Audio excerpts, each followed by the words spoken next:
Olá, começa agora o Agrocultura com as principais notícias do agronegócio. No programa de hoje você vai ver: energia solar gera economia, lucro, emprego e renda no campo.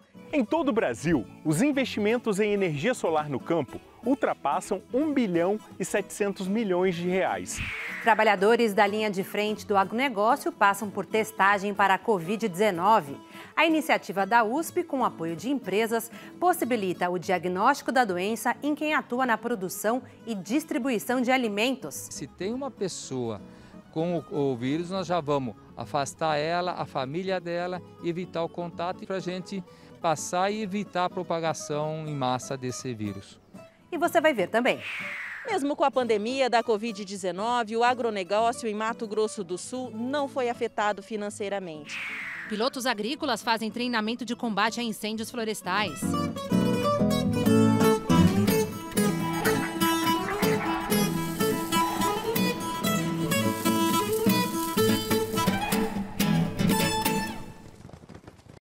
A geração de energia por meio de sistema solar chama a atenção de produtores rurais pelo Brasil e acende uma dúvida: vale a pena investir nesta mudança?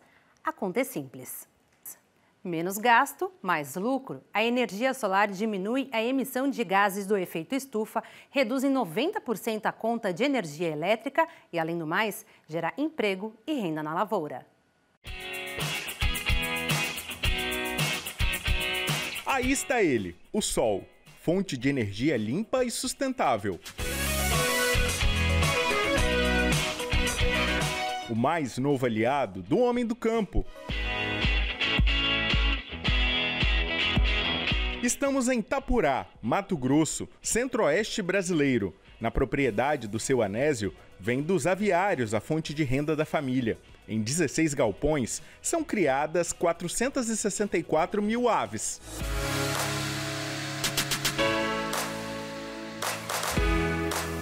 O custo da produção sempre foi alto, principalmente com energia elétrica, um problema para o avicultor. Foi aí que ele descobriu que poderia reduzir o valor da conta com a instalação de painéis solares na propriedade. Eu tenho uma granja, de aves, e eu trabalho com a minha família.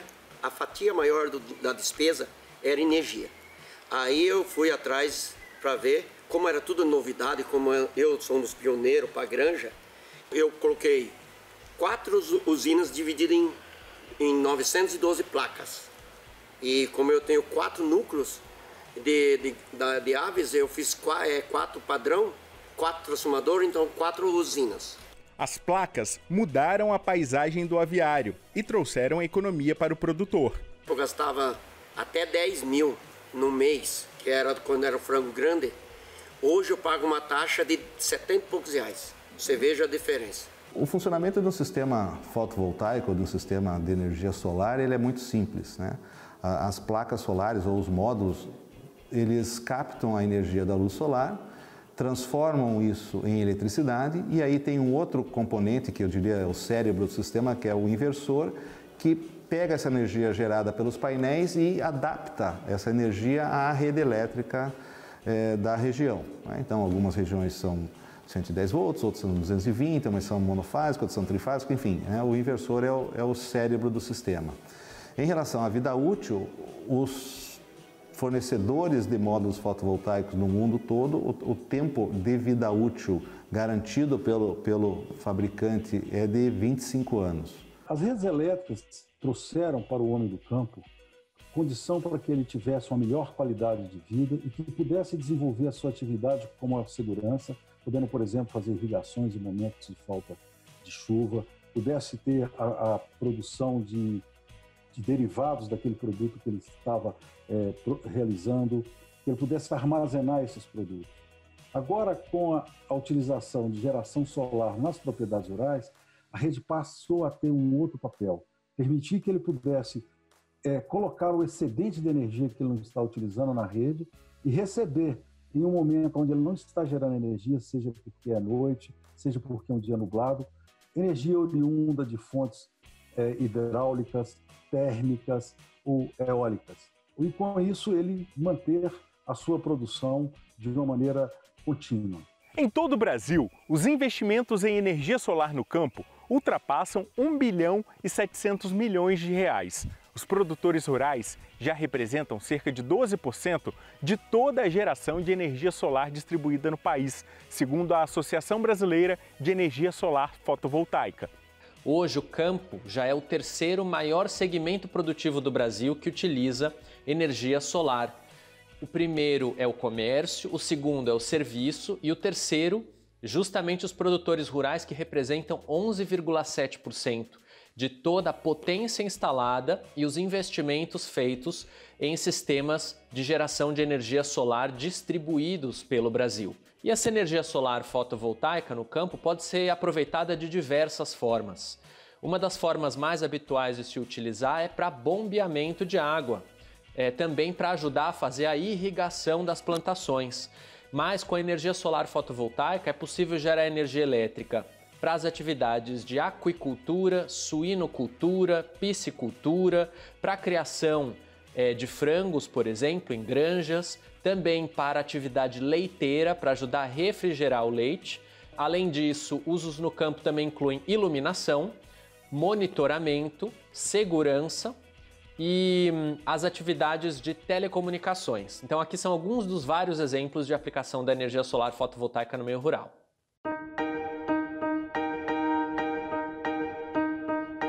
Minas Gerais é o estado que mais produz energia solar no país. Por lá, produtores rurais e também consumidores residenciais, comerciais e industriais recebem incentivos para investir em energia limpa e sustentável. O seu João é cafeicultor em Araguari, no Cerrado Mineiro, e instalou os painéis solares na propriedade para aumentar a rentabilidade com o café. A ideia da gente é reduzir mesmo o custo, porque a cafeicultura não está aguentando mais a cafeicultura convencional.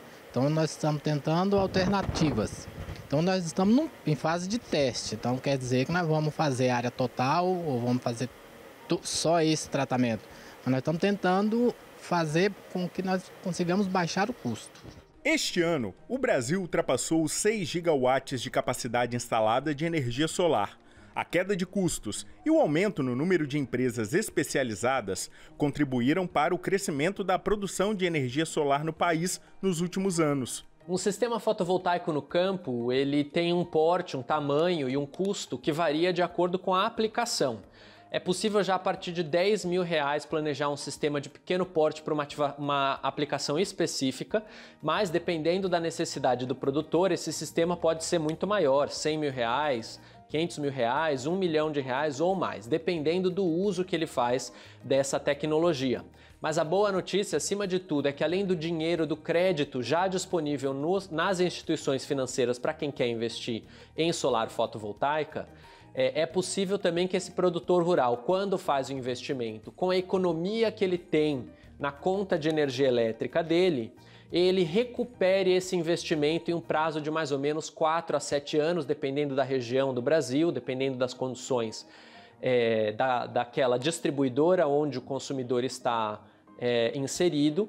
E com isso, a partir daí, ele tem energia praticamente de graça, depois que já pagou esse custo do sistema. Se a gente for comparar especificamente a área rural, né, comparando esse ano de 2020 com o que aconteceu desde 2012 até dezembro de 2019, ou seja, ao longo do período onde a geração distribuída está vigente, né, até 2019 havia no Brasil, em potência instalada, no total do Brasil, cerca de 2 mil quilowatts, sendo que destes, 227 quilowatts ligados à área rural. Mesmo considerando que a gente teve os meses de março, abril, maio, a gente sofreu com todo esse problema aí da pandemia do coronavírus, houve um aumento aí de 2% em relação ao que tinha acontecido até o final do ano passado. Linhas de financiamento também foram fundamentais para o aumento da produção de energia solar no campo. Uma das formas de se obter esse financiamento é através de bancos públicos e bancos privados, que têm linhas específicas voltadas para energia solar fotovoltaica, e algumas das linhas conhecidas pelo agronegócio também são utilizadas para essa aplicação. Por exemplo, o programa Pronaf, que tem linhas de financiamento para produtores rurais familiares, agricultores familiares de pequeno porte, podem fazer uso desses recursos para energia solar fotovoltaica.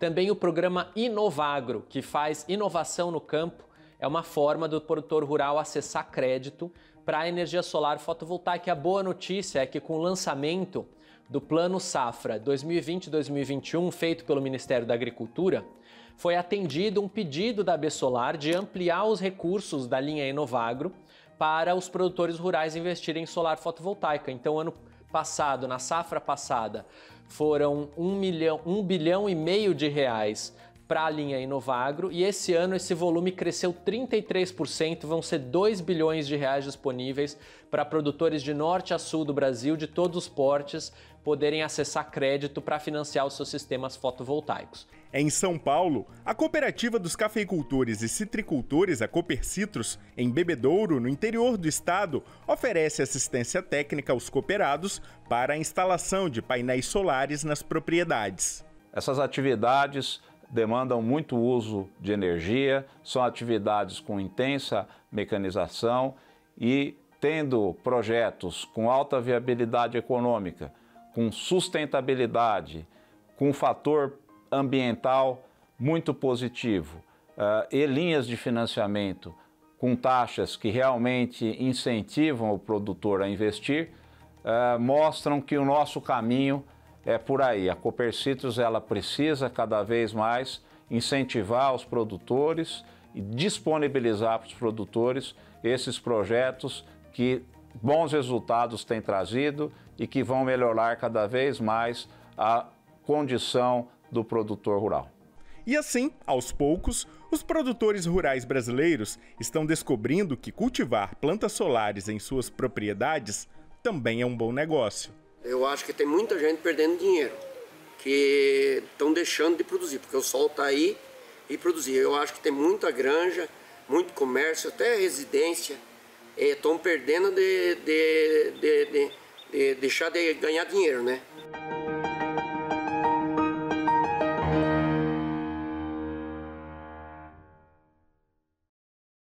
Você vai ver ainda nesta edição. Programa de testagem do novo coronavírus garante segurança a trabalhadores do agronegócio. E a seguir, as notícias do campo. E o treinamento de combate a incêndios florestais. Nós voltamos já já.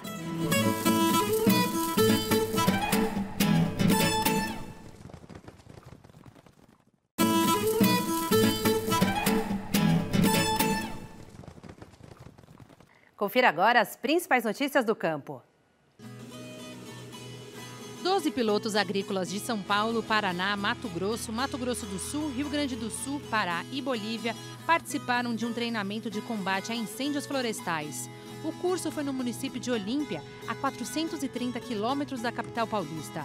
Além da teoria, pilotos tiveram aulas práticas. O avião usado nas operações foi um turbohélice movido a querosene de aviação com capacidade de 1.800 litros de água. Cada piloto fez pelo menos 4 lançamentos contra o alvo, representando ponto de incêndio. Em 2019, foram registrados mais de 161 mil focos de incêndios florestais no Brasil, segundo o Instituto Nacional de Pesquisas Espaciais, o INPE, 45% a mais do que em 2018. A aviação agrícola realizou no ano passado mais de 1.800 lançamentos de água contra chamas em diversos estados, inclusive na floresta amazônica. Foram pelo menos 350 horas de voo contra incêndios. A aviação agrícola é uma das opções de produtores rurais para barrar o avanço de incêndios em áreas de lavoura ou de preservação. A demanda aumentou entre 20% a 30% no ano passado. O Ceará já fez história com o algodão. Na década de 80, antes da chegada do bicudo, uma praga que destruiu grandes plantações, o estado chegou a ter 1,2 milhão de hectares desse tipo de produção. 30 anos depois, o cultivo ressurge como uma nova alternativa de renda para os agricultores. Por conta do clima, o Ceará possui uma série de características naturais favoráveis para voltar a ser um grande produtor algodoeiro. A expectativa é que em 2020 vão ser mais de 3.200 hectares colhidos no estado. As plantações de algodão no Ceará cresceram em 2019 80% em relação ao ano anterior. O famoso ouro branco é uma boa alternativa de produção em meio à seca. Inclusive, estudos científicos apontam que o algodão cearense é um dos melhores do país, com fibras longas, fruto de um solo fértil. A Secretaria Estadual de Desenvolvimento Econômico e do Trabalho, em parceria com a Embrapa e o IFCE, deve reforçar os estudos para que o Ceará de fato volte a ser o maior produtor de algodão do Nordeste. Mesmo com a pandemia da Covid-19, o agronegócio em Mato Grosso do Sul não foi afetado financeiramente. A expectativa é movimentar 41 bilhões de reais em 2020, uma alta de 14% em relação ao ano passado. Segundo o levantamento do Ministério da Agricultura, Pecuária e Abastecimento, 2 setores se destacaram. A lavoura, com predominância da soja, vai gerar 24 milhões. Seguido pela pecuária com 14 milhões de reais. Os dados mostram que os números favoráveis foram garantidos pela boa safra de grãos e pelos preços agrícolas em alta. Nova nuvem de gafanhotos surge no Paraguai e coloca o sul do Brasil mais uma vez em alerta. Os insetos apareceram no Parque Nacional Defensores del Chaco, em Teniente Pico, a 300 quilômetros da fronteira do Brasil e da Argentina.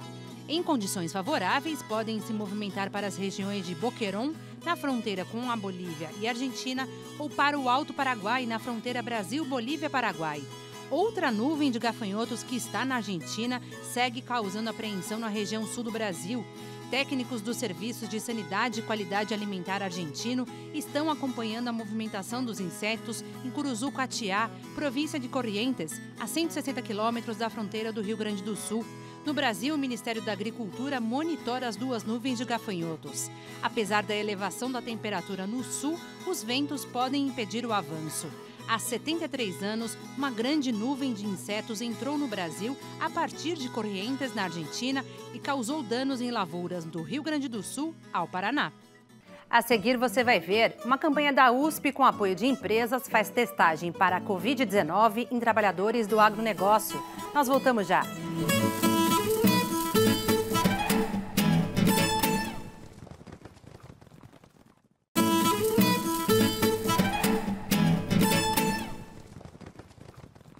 Trabalhadores do agronegócio têm mais uma opção de teste para a Covid-19. Instituições ligadas à USP estão realizando o diagnóstico da doença em quem atua na linha de frente de produção e distribuição de alimentos.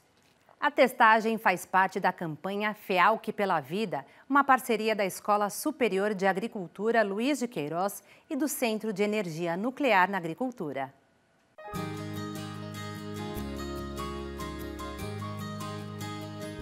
Nesta cooperativa, que comercializa insumos agrícolas em Piracicaba, interior de São Paulo, trabalham cerca de 500 cooperados. A direção da instituição já se adiantou. Você sabe que nós já estamos fazendo o relaxamento da pandemia e para isso vai ter muito mais contato do pessoal. E esse exame que o laboratório da Exalc está proporcionando vai vir facilitar para nós mandarmos tanto os nossos colaboradores como nossos cooperados que estão envolvidos diretamente no agro, a ter acesso rápido a um exame para a gente poder saber se ele teve contato, se ele está com contato. Quer dizer, um exame que vai facilitar muito o nosso desenvolvimento e também melhorar que a gente atravesse esse período longo da pandemia aí. Todos os trabalhadores que estão na linha de frente de atendimento e que apresentam algum tipo de sintomas da Covid-19 estão sendo testados. A gente sabe que a propagação desse vírus é muito rápida. Se uma pessoa está com o vírus e não fizer a quarentena, ele pode propagar para muito mais. Isso pode até afetar a produção lá no campo, como pode afetar aqui a nossa comercialização de insumos agrícolas. Então a nossa preocupação é que se tem uma pessoa com o vírus, nós já vamos afastar ela, a família dela, evitar o contato e já vir com medidas preventivas de desinfecção do local, toda essa parte que o protocolo nos recomenda, nós estamos cumprindo. Então o exame é um dos fatores fundamentais para a gente passar e evitar a propagação em massa desse vírus.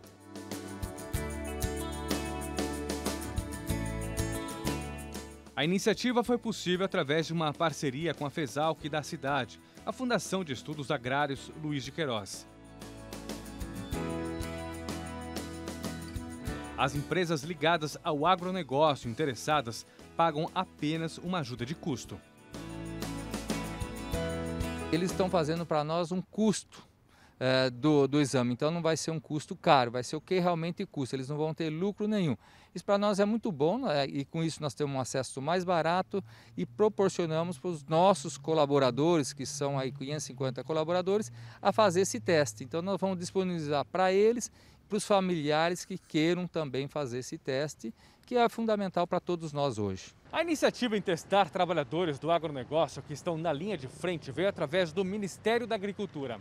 Aqui na Escola Superior de Agricultura Luiz Queiroz, a ESALC, o laboratório que antes era usado apenas para a área de zootecnia, foi transformado num grande centro de diagnóstico para a Covid-19 da região. Devido à pandemia e à necessidade de multiplicar o número de testes para diagnosticar a presença do vírus na população, houve essa demanda do Ministério da Agricultura para que a gente criasse um laboratório, adaptasse o laboratório da ESALC para fazer esses testes em amostras de pacientes humanos, não só para a área de saúde, mas também para o agronegócio.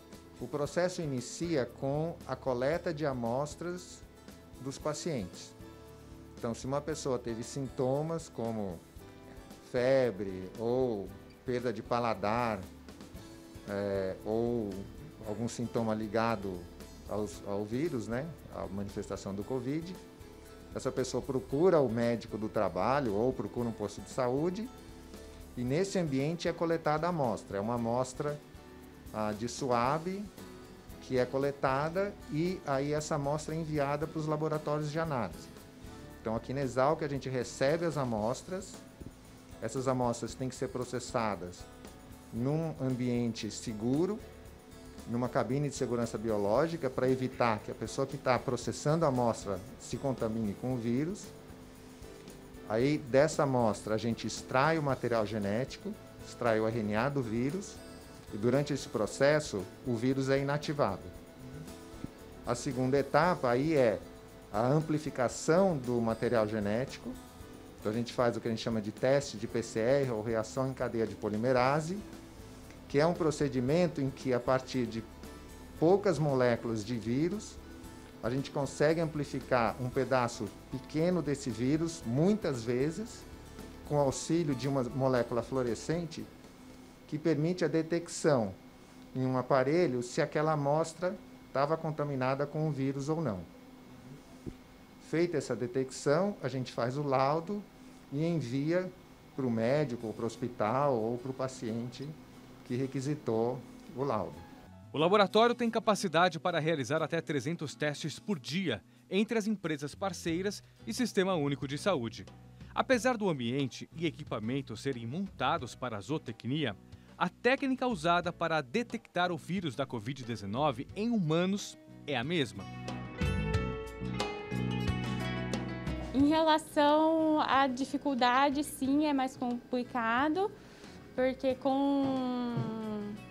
anteriormente a gente não trabalhava com amostras que possuíam esses organismos de segurança nível 2, então a gente teve que se adaptar, nós fizemos treinamentos, todos da equipe, para a gente conseguir fazer essas análises de uma forma segura. Segundo o IBGE, mais de 8 milhões de pessoas trabalham em segmentos do agronegócio em todo o país. Dar importância para testar esses trabalhadores que são responsáveis pela geração de alimentos é de grande importância. O professor titular do Departamento de Zootecnia e responsável pelo local acredita que ajudará a desafogar os demais laboratórios para os testes. O laboratório representa um apoio significativo na capacidade de diagnóstico do Estado. Por dois motivos. Primeiro, pela capacidade de processamento que a gente tem, então a gente vai poder processar 300 amostras ou mais, dependendo da demanda, mas também pelo aspecto de estar em uma outra região. Então a gente consegue atender uma demanda mais regional, deixando os laboratórios de São Paulo para a demanda da Grande São Paulo, que é maior que do interior.